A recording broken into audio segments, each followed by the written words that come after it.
دلیل جو ہے نا اس کی دو قسمیں ہیں. کتنی؟ یہ میرا بیان اگر کوئی غیر مسلم سن لینا تو انشاءاللہ اس کو فائدہ ہوگا جو ایمان نہیں لے کر آتے. اور آپ کو اس لیے بتا رہا ہوں کہ ایمان کیا ہو جائے؟ مضبوط ہو جائے. کیونکہ آج کل سیکولر قوتیں بہت کام کر رہی ہیں یونیورسٹیوں میں, بیڑا غرق کر رہی ہیں. دوسری دلیل کی کتنی قسمیں ہیں؟ دو. ایک کو کہتے ہیں بدیہی اور ایک کو نظری. نون ضا را اور یا نظر عربی میں فکر کو کہتے ہیں, رائے کو, فکر کو. بدیہی دلیل اسے کہتے ہیں کہ ایک شے کے تصور سے دوسرے شے کے تصور خود بخود آ رہا ہو, اس کے لیے آپ کو سوچنا نہ پڑے. پاگل ہو, بے وقوف ہو, دیوانہ ہو, باولا ہو, وہ فوراً فیصلہ کرے گا بھائی یہ ہے تو لازمی وہ ہے. جیسے دھوپ کی مثال, بھائی دھوپ ہے تو سورج ہے, اس کے لیے کوئی سائنسدان ہونا ضروری نہیں ہے, نہ غور و فکر کے میں غور کر کے. یہ دلیل تو میرے سامنے آئی ہے, روشنی. اب میں ججز بلاتا ہوں, وکلا کو بلاتا ہوں اور ڈیبیٹ کرتے ہیں کہ کیا یہ روشنی اس بات کی دلیل ہے کہ سورج ہے. غور کر کے میں 1 گھنٹے میں آپ کو انشاءاللہ جواب دوں گا. کبھی ایسا ہوا؟ بھائی ہے نا یار ہے. تو وہ ایسے ہو گیا جیسے ایک آدمی نے کسی کو بتایا کہ وہ بغیر وضو نماز پڑھتا تھا. ایک صاحب بغیر وضو کئی سال سے نماز پڑھ رہے تھے. ان سے کسی نے کہا بغیر وضو نماز نہیں ہوتی. اس نے کہا میری تو ہو رہی ہے, میں تو 10 سال سے پڑھ رہا ہوں, بغیر وضو کیا ہو رہی ہے؟ تو ان کی نظر میں بھی یہ کیا تھی؟ بدیہی. بھائی ہو رہی ہے, میں پڑھ کے دیکھ رہا ہوں. ان کا خیال تھا ہونا اسے کہتے ہیں کہ بھائی رکوع کرو تو رکوع میں چلے جاؤ, کھڑے ہو جاؤ سجدہ کر لو تو یہی ہونا ہے. ٹھیک ہے, تو یہ بھی ایک قسم ہے. خیر, بدیہی کا مطلب یہ تو ایک لطیفہ تھا کہ بالکل واضح طور پر آپ کہیں کہ بھائی یعنی دلیل سے فوراً دماغ مدلول کی طرف چلا جائے. دلیل کی دوسری قسم ہے نظری. نظری کا مطلب تھوڑا سا دماغ استعمال. ایک تو جب بھی میں یوں کرتا ہوں نا مجھے ایک لطیفہ یاد آتا ہے, کیا کروں, وہ بار بار آپ سن چکے ہیں, وہی ٹرین والا قصہ نا. 2 آدمی جا رہے تھے, ایک کراچی کا تھا, ایک کہیں گاؤں دیہات کا تھا. یعنی کراچی کا مطلب کوئی شہری بندہ تھا. تو وہ اس سے جو ہے نا سامان نہیں اٹھتا. جب بھی وہ کراچی والا برتھ پہ سامان رکھنے کی کوشش کرتا, وزن زیادہ تھا, اٹھتا نہیں. تو وہ ایک پنجاب کے کسی دیہاتی تھا, وہ فوراً اٹھا کے رکھ دیتا اور اس کو تانا دیتا لسی پیا کرو لسی, یعنی تمہارے بازو میں تو جان ہے نہیں.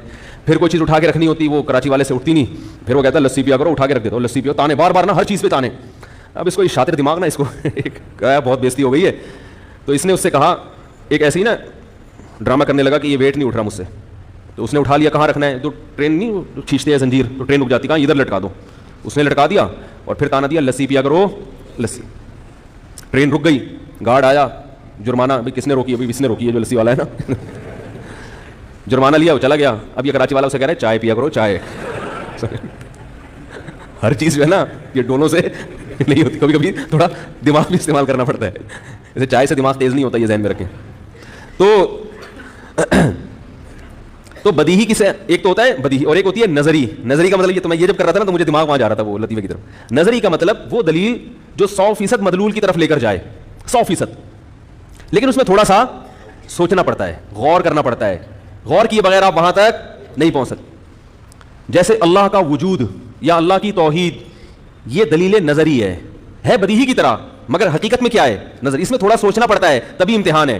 بدیہی میں امتحان نہیں ہوتا. امتحان کس میں ہوتا ہے؟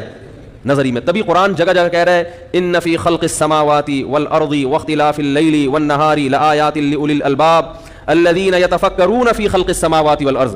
زمین اور آسمان کی پیدائش میں, دن اور رات کے بدلنے میں بڑی بڑی نشانیاں ہیں عقل مندوں کے لیے جو آسمانوں اور زمین کی پیدائش میں تفکر کرتے ہیں, غور و فکر کرتے ہیں. یہ نہیں فرمایا یفکرون, فکر کرتے ہیں. یتفکرون ایک لفظ ہے فکر اور ایک ہے تفکر. فکر کا معنی غور کرنا, تفکر کا معنی خوب تسلی سے تمیز سے بیٹھ کے صغرے کبرے ملا کے تسلی سے غور کرنا. فرمایا وہ ایسے غور کرنے والوں کے لیے زمین اور آسمان میں بڑی بڑی نشانیاں موجود ہیں. نشانیاں کیا مطلب؟ دلائل موجود ہیں. یہاں دلیل کو نشانی کہا گیا. آیات کس بات پر؟ کہ اللہ کا وجود ہے, اس کے ساتھ کوئی شریک نہیں ہے, اس نے بندوں کی ہدایت کے لیے پیغمبروں کو بھیجا ہے, اور اس نے آخرت بنائی ہے, جنت بنائی ہے, جہنم بنائی ہے. یہ تمام یعنی وہ غور و فکر کرتے کرتے اس انتہا تک پہنچتے ہیں. یہ عجیب آیت ہے قرآن مجید کی. خدا کی قسم یہ ایک آیت ہی کافی ہے بتانے کے لیے کہ یہ کلام اللہ کا کلام ہے, ورنہ اتنی خوبصورت ترتیب نہ ہوتی اس میں. دیکھو دلیل پہ جب ہم غور کرتے ہیں, کائنات کی ابتدا اللہ سے شروع ہوتی ہے اور اس کی انتہا جنت اور جہنم پہ جاتی ہے. یہ جو غیر مسلم کہتے ہیں نا جنت ہمیں سمجھ میں نہیں آ رہی, جہنم نہیں آ رہی, بھائی آپ ڈائریکٹ اینڈ تک پہنچ رہے ہو. آپ اس چیز پہ غور کر رہے ہو جو کسی اور چیز کا نتیجہ ہے. مجھ سے لوگ کہتے ہیں کہ اسلام کا یہ حکم غیر مسلم کے سمجھ میں ہی نہیں آ رہا. میں کہتا ہوں نہیں آئے گا, اس کی سمجھ میں نہیں آئے گا, کیونکہ آپ اس سے وہ بات کر رہے ہو جو اس کی مینٹل اپروچ سے بات کی ہے. آپ اس سے شروع کی باتیں کرو, پھر وہ وہاں تک پہنچے گا. یہ ایسے ہی ہے جیسے ایک آدمی کا ہدف ہے لاہور جانا اور وہ حیدرآباد جانے کے لیے تیار ہے نہیں. چاہے وہ ٹرین سے جائے گا, جہاز سے جائے گا, تو پہلے فضا میں یا زمین پہ پہلے تو کوئی دوسرے اسٹیشن آئیں گے نا, اس کے بعد پہنچ جائے گا نا. وہ کہہ رہا ہے نہیں میں ڈائریکٹ کہاں جانا چاہتا ہوں, بھائی جن بھی نہیں لے جا سکتا، وہ بھی لے کے جائے گا تو راستے میں کچھ علاقے آئیں گے. تو بہت سی چیزیں ایسی ہوتی ہیں کہ آپ ڈائریکٹ اینڈ تک پہنچ رہے ہو، حالانکہ آپ نے پہلے شروع کے اسٹیپ چھوڑ دیے ہیں. بات سمجھ میں آ رہی ہے؟ تو قرآن کیا کہہ رہا ہے؟ یتفکرون، یہ تمام انسانوں کے بارے میں ہے، چاہے وہ مسلمان ہو یا غیر مسلم. عقل اگر ہوگی، کیونکہ پاگلوں کے لیے یہ دین نہیں آیا. یہ بتا دوں آپ، یہ جو آج کل دیندار لوگ زیادہ تر پاگل نظر آتے ہیں نا، معذرت کے ساتھ باولے والی باتیں کرتے ہیں. میں پاگل پن کی مثالیں دوں دینداروں کی کیا چل رہی ہے. کاروبار میں نقصان ہو گیا، کسی نے کچھ کروا دیا، حالانکہ صبح دکان ٹائم پہ کھولی نہیں، جو طور طریقے تجارت کو چلانے کے لیے پبلسٹی پورے طریقے سے کرنا، پبلسٹی اس کی وہ کی نہیں، اس کام کا تجربہ ہے نہیں. کہیں نہ کہیں فالٹ ہوتا ہے. اور الزام کس پہ ڈالتے ہیں؟ کسی نے کچھ. گورا کبھی نہیں الزام ڈالے گا. گورے کو کاروبار میں نقصان ہو گیا، وہ سر جوڑ کے بیٹھے گا یہ فالٹ کہاں سے اس کو دور کرنے کی. میں اکثر لوگوں کو مثال دیتا ہوں کہ یہ جو ابھی کچھ دن پہلے، کچھ چند سال پہلے خلا میں سائنسدانوں نے ایک راکٹ چھوڑا تھا، دوبارہ سے کہیں مریخ پہ. ان کے لیے تو کوئی انڈا موڑ اور یہ ایسے مریخ ایسے ہی ہو گئے ہیں آج کل. چاند پہ جا رہے تھے یا مریخ پہ یا کہیں خلا میں کچھ سائنسدان جا رہے تھے، کئی سال پہلے کی بات ہے، وہ تباہ ہو گیا تھا راکٹ. وہ ہم نے بھی اس وقت وہ دیکھی ان کی وہ جو ویڈیو تھی، تو اس میں خبر یہ آئی تھی کہ اب جب تک اس راکٹ کے تباہ ہونے کی رپورٹ سامنے نہیں آئے گی کہ کیوں تباہ ہوا، سائنسدانوں کو خلا میں بولو بھائی نہیں بھیجے. جب تک یہ سامنے ہوا کیوں. تو میں نے ساتھیوں سے کہا کہ اگر یہ مسلمان سائنسدانوں کے ساتھ ہوتا، جن کے دین نمازی بھی ہوتے، وہ کہتے کہ کسی نے کچھ بولو بھائی کر دیا، لہذا دوبارہ بھیجو سورہ یاسین کا ختم کروا کے بات ہے. اور تو مزید 25-30 سائنسدان. سورہ یاسین کی برکت کی ہم منکر نہیں ہے، لیکن اللہ نے دنیا کو کس سے جوڑا ہے؟ لڑکیوں کی گھر میں ٹینشن، وہ ڈپریشن کی مریض بن رہی ہیں. مسئلہ یہ ہے کہ عمریں زیادہ ہو گئی اور رشتہ مل نہیں رہا، کسی نے کچھ. ابے بھائی فالٹ دیکھو کہاں ہے. میاں نے مار کے بھرکس نکالا ہوا ہے بیوی کا، ہے بھائی، وہ ذہنی ساس کی وجہ سے ذہنی مریض بن گئی. اب آج رپورٹ آئی ہے، بیان کا ٹاپک چینج نہ ہو جائے. ایک گھر کی رپورٹ آئی، میں اس لیے بتا رہا ہوں، کسی کے گھر کا راز فاش کرنا آپ کوئی پہنچ نہیں سکتا وہاں پہ، لیکن بتا رہا ہوں کہ بھائی یہ بھی ظلم ہے جو ہمارے معاشرے میں ہو رہا ہے. ایک اکلوتی بہو اگر کہیں چلی جائے، 2-4 دیور اور بھی مزید خاندان، تو بہو صبح ان کے کھانے بنا رہی ہے سب کے، دوپہر لنچ بھی، رات کا ڈنر بھی. اور اگر بھائی یا بہن میں سے کوئی شادی شدہ رہنے کے لیے آ جائے تو روزانہ ان کے کھانے بھی کون بنا رہی ہے؟ میں نے ان سے کہا یار اگر ایک دن کے لیے کوئی بھابھی آ جائے کہیں سے، چلو ایک دن تو خدمت کر بنتی ہے، آگے پڑ گئی ہے، پھر ان کی ذمہ داری ہے کہ وہ خود کیا کریں، خود پکائیں خود کھائیں. بھائی تو وہ سارا کس پہ؟ تو وہ تو پاگل ہوگی نا. تھوڑے دن میں جب اس کو ڈپریشن ہوگا تو پھر پتہ کیا کریں گے؟ کام کا بوجھ ہلکا نہیں کریں گے. ٹھیک ہے نا، کام کا بوجھ ہلکا نہیں کریں گے. پھر بولیں گے ہماری بہو کو، یا شوہر بولے گا میری بیوی پہ کسی نے کچھ کیا کوئی جادو وادو کر دیا. پھر وہ جائیں گے کسی بابا کے پاس، روحانی عامل کے پاس. وہ کمبخت بے غیرت بے شرم انسان عورتوں کا بنیان سونگے گا، صحیح ہے نا، وہ بنیان لے جا کے دیتے ہیں اس کو، وہ سونگ کے بولے گا کہ اس پہ جادو ہے. پھر قمیضیں ناپے گا یوں کر کے بالشوں میں، ڈرامے بازی ناپ کے بولے گا یہ چھوٹی ہے، آدھا بالش چھوڑی، اس کے جادو وادو ہے. یہ پاگلوں کے لیے دین میرے بھائی نہیں آیا. اس کی وجہ دیکھو کہ کیوں ڈپریشن میں جا رہی ہے. جب بھی کوئی ڈپریشن میں جا رہا ہے اس کے پیچھے کوئی فالٹ. عورت اگر پاگل ہوتی ہے نا نفسیاتی، یا تو شوہر کا قصور ہے، یا باپ کا قصور ہے، یا ساس نے کیا ہے اس کو، یا نندوں نے کیا ہے، یا جٹھانیوں نے. اس کے علاوہ عورت کو پاگل کرنے والا مارکیٹ میں اب تک پیدا بولو بھائی، کیونکہ عورت کا واسطہ انہی سے پڑتا ہے. میرے پاس کوئی بھی پاگل عورت بیچاری کا فون آئے، میں کہتا ہوں یا تو بھائی ساس کا مسئلہ ہے یا شوہر کا میں فالٹ ہے. یہ دونوں صحیح ہے تو سسر صاحب میں کوئی گڑبڑ ہوگی. یا نندو اور شوہر کی بہنوں کو نند بولتے ہیں، اور جٹھانی کس کو بولتے ہیں؟ بڑے بھائی کی، بڑے والے چھوٹے والے کی کو نہیں بول سکتے، وہ دیورانی ہوتی ہے. تو خیر جس قسم کی نیا کر کے آ رہی ہیں دیورانیاں جٹھانیاں. میں نے کہا مسئلہ کہاں سے ہو رہا ہے؟ یہاں سے. یا سوکنوں کی وجہ سے بھی ہوتا ہے، اگر ایک ہی گھر میں رکھا ہوا ہے سب کو تو وہ ذہنی مریضہ بنا دیتی ہے. ٹھیک ہے نا. تو اس فالٹ کی کمی، یا عورت کی لڑکی کی سرے سے شادی نہیں ہو رہی تو بھی مسئلہ ہوتا ہے. تو اس کو فالٹ کو تلاش کرنے کے بجائے دیکھو یہ بھی ایک دلیل ہے. یہ بھی کیا ہے؟ ڈپریشن میں جانا ایک دلیل ہے. کس بات کی؟ کہ یہ ٹینشن میں ہے. اور ٹینشن میں ہونا دلیل ہے کس بات کی؟ کہ کوئی اس کو ٹینشن، کیونکہ خود سے ٹینشن نہیں ہوتی، کوئی وجہ ہوتی ہے ٹینشن کی. ساری بلی جادو ٹونے فلاں کر دیا. بہت بڑے بزرگ کے پاس گئے تھے، انہوں نے بتایا وہ جھوٹ نہیں بول سکتے. میں نے کہا اس بیچارے کو خود علاج کی ضرورت ہے، اس کے اپنے مسائل ہیں یار، وہ تمہارے کہاں سے. اور بندے کو اگر ٹینشن ہے نا ڈپریشن میں، تو یا تو بے روزگاری ہے. سمجھ میں آ رہی ہے بات؟ زیادہ تر کیا ہوتی ہے؟ بے روزگاری. روزگاری نہیں مل رہا تو بیچارہ سڑکیں ناپتے، یا آمدن کم ہوتی ہے جس کی وجہ سے وہ صبر کا مادہ ہوتا نہیں ہے. پھر چاروں طرف سے گھر سے بھی تانے، بیوی سے بھی تانے، باہر بھی تانے. ٹھیک ہے نا. پان گٹکے کے پیسے لوگوں سے مانگ رہا ہوتا ہے. تو اکثر یہی ہوتا ہے، 99.99% یہی ہو رہا ہوتا ہے. لیکن ہم لوگ تو اس لیے میں کہتا ہوں کہ میرے بھائی یہ دین جو نازل ہوا ہے، قرآن کیا کہہ رہا ہے؟ لآیات لأولی الالباب، عقل والوں کے لیے ہے، پاگلوں بیوقوفوں کے لیے نہیں ہے. لوگ کہتے ہیں ہمارے حضرت اتنے نیک ہیں ان کو پتہ ہی نہیں کچھ.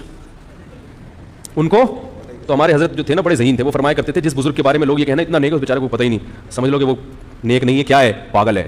ٹھیک ہے نا. اس کو لوگ سمجھ رہے ہیں کہ یہ نیک ہے، حقیقت میں وہ کیا ہے؟ کیونکہ جس کو پاگل کہہ دیا وہ نیک ہو ہی نہیں سکتا.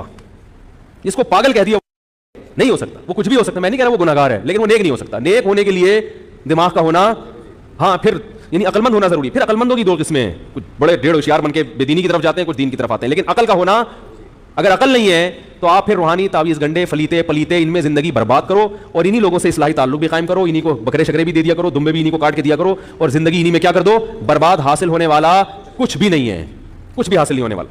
تو میں یہ عرض کر رہا تھا کہ دلیل کی دوسری قسم کیا ہے, نظری. غور و فکر کر کے دلیل سے مدلول کی طرف پہنچتے ہیں. دلیل کا جو جس مدلول کہتے ہیں اس کو, جس کی طرف ہم جاتے ہیں نا, دلیل جیسے روشنی دلیل ہے اور مدلول کیا ہے, سورج. اسی طرح سورج دلیل ہے روشنی کی. تو اللہ نے قرآن میں کیا فرمایا, کتنی زبردست آیت ہے, ان فی خلق السماوات, کہ آسمانوں اور زمینوں کی پیدا, یعنی ان آسمانوں اور زمینوں میں جب آپ غور کرو گے نا اس کے سسٹم میں تسلی سے بیٹھ کے کسی دن, یتفکرون, خوب غور کرو گے, کیا پتا چلا یہاں سے اس لفظ سے کیا پتا چلا کہ یہ خود بخود سمجھ میں, تبھی ہندو کیوں رہتا ہے, اس لیے کہ وہ جس گھر میں پیدا ہوا تو وہ کہتا ہے کہ مجھے اس کے خلاف چلنے کی ضرورت ہے ہی نہیں. وہ غور کرے گا تو آئے گا نا, وہ غور ہی نہیں کرتا. تبھی غیر مسلم ہمیشہ زیادہ تر کیا رہتے ہیں, غیر مسلم ہی رہتے. اللہ کہہ رہے غور کرنا پڑے گا, غور کرنا پڑے گا. یہ اور تھوڑا بہت نہیں, تسلی سے بیٹھ کے, فی خلق السماوات والارض, کس میں, آسمانوں اور زمین کی پیدائش میں. آسمانوں اور زمین سے مراد ہے مخلوق. صرف آسمان زمین تو عرب میں ایک محاورہ ہے نا, ہم کہتے ہیں میں تمہیں زمین اور آسمان دے دوں گا, کیا مطلب ہر مخلوق. تو جو بھی مخلوق آپ کے سامنے آئے آپ کو اس میں غور کرنا پڑے گا. یعنی وہ غور فکر کر کے نتیجہ, کس نتیجے پہ پہنچتے ہیں کہ اللہ جہنم سے بچا لے. اب سوال پیدا ہوتا ہے اس کا لنک کیا ہے آپس میں. ارے سوال ہی سمجھ میں نہیں آ رہا تو جواب کہاں سے سمجھ میں آئے گا. مجھے ایسے دیکھ رہے ہیں, میں ٹی وی میں آ رہا ہوں بیٹھا ہوں, یہ کوئی پیسے لے کے کھائے ہوئے میں نے آپ لوگوں سے. بھائی سوال سمجھ میں آ رہا ہے یار. دیکھو ایک آدمی کہتا ہے کہ سورج میں غور کرتے ہو تو یقیناً روشنی پہ غور کرو تو کہاں پہنچو گے, سورج. لیکن میں آپ سے کہتا ہوں تم اس دھوپ کو دیکھو تو یقیناً تم اس نتیجے میں پہنچو گے کہ تم بولو گے کہ جہنم کی پناہ, یا تم کسی اور کوئی نتیجہ نکال لو, آپ بولیں گے بھائی اس روشنی سورج کے وجود پر تو دلیل ہے, باقی چیزوں پر کیا لنک ہے یہ میری سمجھ میں نہیں آ رہا. لیکن اللہ کیا کہہ رہے ہیں, یہ آسمان اور زمین میں غور کرتے ہیں, اور غور کر کے کیا کہتے ہیں, اے اللہ ہمیں جہنم کی آگ سے بچا لے. اب کوئی اگر تفسیر اخفل طریقے سے پڑھے ترجمہ تو وہ اس عقدے کو حل نہیں کر سکتے کہ یار یہ یہاں سے یہاں کیسے. اصل میں قرآن نے بتایا ہے کہ جس ترتیب سے غور کریں گے نا تو نتیجہ کہاں تک نکلے گا, بولو بھائی, اس اسٹیپ تک خود بخود پہنچیں گے. غور کرنا تو شروع کرو, غور کرو گے تو بالآخر تمہاری آواز یہی ہوگی, تمہارے منہ سے یہ دعا نکلے گی, اللہ ہمیں جہنم کی آگ سے بچا لے. کیسے, پہلے اس کائنات پہ غور کرو گے تو تمہارا دماغ جائے گا یہ خود بخود نہیں بنی, اس کو یقیناً کسی نے بنایا ہے. پھر اگلا سوال, جب اس پہ بھی غور کیا تفکرون ہے نا, خوب غور, خوب غور, تو پھر سوال پھر مزید غور کرو گے تو کہے گا جب کسی نے بنایا ہے تو بلا وجہ بنایا ہے یا کسی وجہ سے. اگر غور نہیں کرو گے تو بیٹھ جاؤ, تو بنایا ہے ہمیں کیا, کیوں بنایا, کوئی وجہ ہے یا نہیں ہے, ہمیں اس میں غور کرنے کی ضرورت, کیونکہ یہ دلیل نظری ہے, بدیہی. یار کوئی بم وغیرہ رکھا ہوا ہے تو بتا دو یار, مجھے دے دو. نہ پولیس سے ڈر رہے ہو, نہ آرمی سے ڈر رہے ہو, نہ رینجر سے ڈر رہے ہو, اب تو بم سے ہی ڈرو گے. دیکھو پہلا اسٹیپ کیا ہے ان کے غور و فکر کا, کہ وہ غور کرتے ہیں یقیناً کسی نے اس کائنات کو, یہاں تک تو پہنچیں گے نا, بریکیں نہیں لگیں گی. کچھ لوگ تو یہاں تک پہنچے ہی نہیں, انہوں نے کہا ہمیں کیا ضرورت ہے, ہم فری تھنکر ہیں. ایسے لوگ بھی مارکیٹ میں ہیں, کہہ رہے ہیں ہمیں کچھ, نہ ہم اللہ کے وجود کے قائل اور نہ ہم اس کے. ابھی تک تو ہمیں ایسے سیکولر لوگوں سے, یہ ایتھیسٹ لوگوں سے واسطہ پڑ رہا تھا نا, جو اللہ کا باقاعدہ انکار کرتے ہیں. جب انکار کرتے ہیں تو ان کو انکار پر دلائل دینے پڑتے ہیں نا. ایک اور فرقہ پیدا ہوا ہے, اس نے کہا نہ انکار کرو نہ اقرار, لہٰذا کسی چیز کی دلیل دینے کی چندہ ضرورت نہیں. یہ چندہ کا لفظ مجھے یاد ایسے ہوا کہ دور حدیث میں میں وہ صبح اتنی جلدی گھنٹہ ہوتا تھا کہ لیٹ ہو جاتے تھے بعض دفعہ. تو ایک دن میں دو تین دفعہ ایسا ہو گیا, میں لیٹ ہوا تو میرے استاذ نے مجھ سے فرمایا آپ کو آنے کی چندہ ضرورت نہیں ہے, ٹھیک ہے, آپ کو اب سبق میں آنے کی چندہ ضرورت نہیں ہے. تو مجھے ان کے الفاظ اتنے اچھے لگے کہ مجھے یہ لفظ یاد رہ گیا. تو وہ کہتے ہیں ہمیں اس پہ غور و فکر کرنے کی چندہ ضرورت نہیں ہے. کیوں نہیں ہے, اس لیے نہیں ہے غور و فکر کرنے کی, کیا ہے, چھوڑو ایسے کھاؤ پیو موج مستی کرو مر جاؤ, کیا خیال ہے بھائی. تو اللہ نے فرمایا کہ یتفکرون, خوب عقل مند لوگ ایسا کام نہیں کرتے. وہ کہتے ہیں ان کا ضمیر ملامت کرتا ہے کہ کیوں غور نہیں کریں بھائی, جب ایک ایک چیز پہ ریسرچ ہو رہی ہے تو یہ اتنا اہم ٹاپک, اس کو بغیر ریسرچ کے چھوڑ دیں, ہم بغیر تحقیق کے چھوڑ دیں.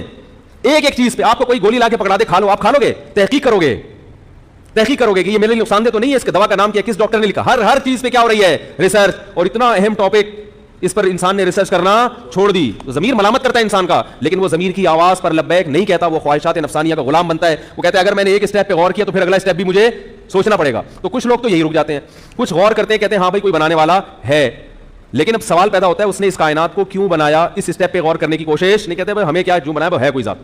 لیکن اللہ کیا فرماتے ہیں, عقل مند لوگ کیا کرتے ہیں, خوب غور کرتے ہیں, کہتے ہیں اگلا اسٹیپ بھی سوچو. پہلے اسٹیشن پہ پہنچ گئے تو کہتے ہیں اب آگے بھی جاؤ. کیوں بنایا؟ بے مقصد بنایا یا با مقصد؟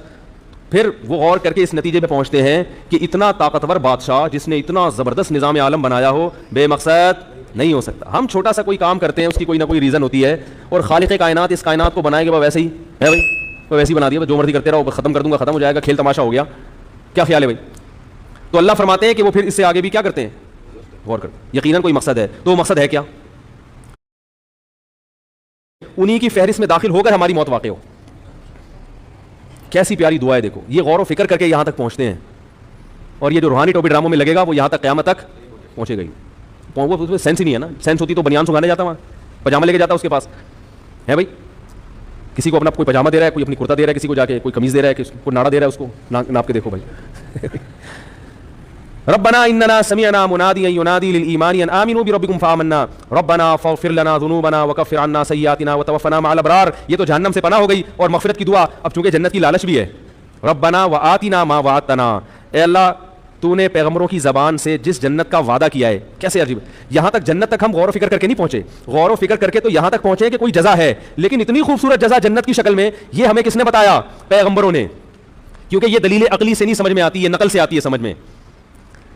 ہر چیز تک عقل آپ کو نہیں, عقل یہاں تک تو پہنچائے گی کہ بدلہ ملے گا. کیا ملے گا یہ تو جب تک اللہ نہیں بتائے گا ہمیں تھوڑی پتہ چلے گا کیا بدلہ ہے. تو اللہ نے ہمیں کیا بتایا پیغمبروں کے ذریعے؟ جنت. وعدہ کیا ہم سے جنت کا, تو کہہ رہے وآتنا ما وعدتنا, اے اللہ تو نے جس جنت کا ہم سے وعدہ کیا ہے اس وعدے کو پورا کرنا. انک لا تخلف المیعاد, پیغمبروں کے ذریعے جو وعدہ کیا ہے, انک لا تخلف المیعاد, تو اپنے وعدے کی خلاف ورزی نہیں کرتا. حالانکہ پتہ ہے کہ وعدے کی خلاف ورزی نہیں, لیکن اللہ فرماتے ہیں ان کی کیفیات جنت کی لالچ میں ایسی ہو جاتی ہیں کہ اللہ کو خود بتا رہے ہوتے ہیں اللہ کی صفات, کہ اللہ ہمیں پتہ ہے کہ تو وعدے کی خلاف ورزی نہیں کرتا, لہذا ہم جو محنت کر رہے ہیں تو واقعی خلاف ورزی نہ کرنا اور ہمیں وہ جنت عطا کرنا. آگے اللہ نے کیا فرمایا؟ فاستجاب لهم ربهم, فرمایا ان کے رب نے ان کی دعا کو قبول کر لیا. فاستجاب, فار بھی میں آتا ہے فوراً کوئی کام, فرمایا ہو گئی قبول. وہ کیا دعا قبول ہے؟ انی لا اضیع عمل عامل منکم, کوئی بھی عمل کرے گا, کتنا چھوٹا سا عمل کیوں نہ ہو, عامل پر بھی تنوین, کوئی بھی عمل کرے گا اور کیسا ہی عمل کیوں نہ ہو, نیک عمل, تو میں اس کے اجر کو ضائع نہیں کروں. من ذکر او انثی, چاہے مرد ہو یا عورت. حالانکہ اس وضاحت کی ضرورت نہیں تھی, جب کوئی بھی عمل تو مرد عورت تو آ گیا نا, تو ممکن ہے کوئی شیطان کسی کے ذہن میں وسوسہ ڈال دیتا عورت کے ذہن میں, تو اس لیے اللہ نے اور کلیریفیکیشن کر دی کہ چاہے مرد ہو یا عورت, کوئی بھی ذرا سا بھی نیک عمل کرے گا تو میں اس کو ضائع نہیں کروں گا. بعضکم من بعض, فرمایا ایک ہی دوسرے کی جنس میں سے ہو. کیونکہ یہ اس لیے وضاحت کی قرآن نے کہ بہت سے مذاہب اس وقت دنیا میں ایسے تھے جو عورت کو کسی کھاتے میں لاتے ہی نہیں, وہ کہتے ہیں تو مرد کے لیے پیدا ہوئی ہے, اس کی اپنی کوئی لائف ہے ہی نہیں. تو اس لیے اللہ نے فرمایا کہ بعضکم من بعض, تم سب ایک دوسرے کی جنس میں سے ہو, یعنی وہ بھی تم بھی انسان ہو تو وہ بھی کیا ہے انسان. اس میں جاہلیت کے جو دعوے تھے ان کی کیا کر دی, اس کو بھی آزمائش کے لیے پیدا کیا ہے, تمہیں بھی آزمائش کے لیے پیدا کیا ہے. تو کتنی زبردست آیات ہیں, دنیا میں کوئی ایسا شخص نہیں ہے جو اللہ کی طرف منسوب کر کے ایسا کلام پیش کرے. تو اس کو کیا کہتے ہیں؟ دلیل نظری. یہ جو قرآن میں یہ جو آتا ہے نا سورہ ملک میں کہ آخرت میں وہ یہ کہیں گے لو کننا نسمع او نعقل, اے اللہ اگر ہم سنتے یا سمجھتے تو جہنم میں نہ جاتے. تو یہ اللہ نے سمجھنے والوں کے حالات بھی بیان کر دیے جو کائنات میں غور کرتے ہیں, اور سننے والے بھی کہ وہ کیا کہتے ہیں کہ اے اللہ ہم نے ایک منادی کو پکارتے ہوئے سنا اپنے کانوں سے, چاہے براہ راست یا بالواسطہ, ہم نے سنا کہ وہ کہہ رہا تھا رب پہ ایمان لے آؤ, تو ہم نے وہ سن کے کیا کر لیا, ہم نے ان کی دعوت کو قبول کر لیا. تو پتہ چلا یہ سنتے بھی ہیں اور غور بھی کرتے ہیں, عقل سے کام بھی لیتے ہیں. اسی کو علماء کہتے ہیں دلیل عقلی بھی ہوتی ہے اور کبھی نقلی بھی ہوتی ہے. نقلی سے وہ جعلی والی نہیں, نقل کرتے ہوئے آ رہی ہو. تو یہ ہے قرآن کی دعوت, یہ ہے قرآن کا پیغام. تو بات کہاں سے شروع ہوئی تھی بھائی یہاں آیا کیسے میں, اصل جو ٹاپک شروع ہوا تھا, ہاں وہ جو میں نے شروع کی تھی نا کہ قرآن کی جو آیت شروع کی تھی کہ ان الذین یخشون ربهم بالغیب, جو اپنے رب سے ڈرتے ہیں بغیر دیکھے. تو یہ بغیر دیکھے پر آ رہی تھی بات کہ لوگ کہتے ہیں ہمیں نظر نہیں آتا تو ہم ایمان کیوں لے کر آئیں. تو اللہ فرماتے ہیں کیونکہ یہ بدیہی دلیل نہیں ہے نا, نظری ہے, تو اس لیے فوراً ایمان نہیں لاتے. تو سوچو گے تو یہاں تک انشاءاللہ پہنچو گے. جو ہندو سوچے گا, جو عیسائی سوچے گا, جو یہودی سوچے گا, وہ یہاں تک پہنچے گا انشاءاللہ اگر صحیح طرح سے سوچے, خواہشات کی چادر اتار کے اپنی خاندانی رسومات اور اپنے یہ کہ میرے باپ دادا کا دین کیا ہے, میرے باپ دادا کا, ان سب چیزوں کو ہٹا کے سوچے گا تو انشاءاللہ اس نتیجے تک پہنچے گا. وہ سوچتے نہیں ہیں تو پھر الزام پر دہشت گردی کے الزامات بھی لگاتے رہتے ہیں. کبھی یہ کہتے ہیں اسلام یہ کہہ رہا ہے, کبھی یہ کہتے ہیں اسلام یہ کہہ رہا ہے. وہ جو ہے یہ جو ٹاپک ہے نا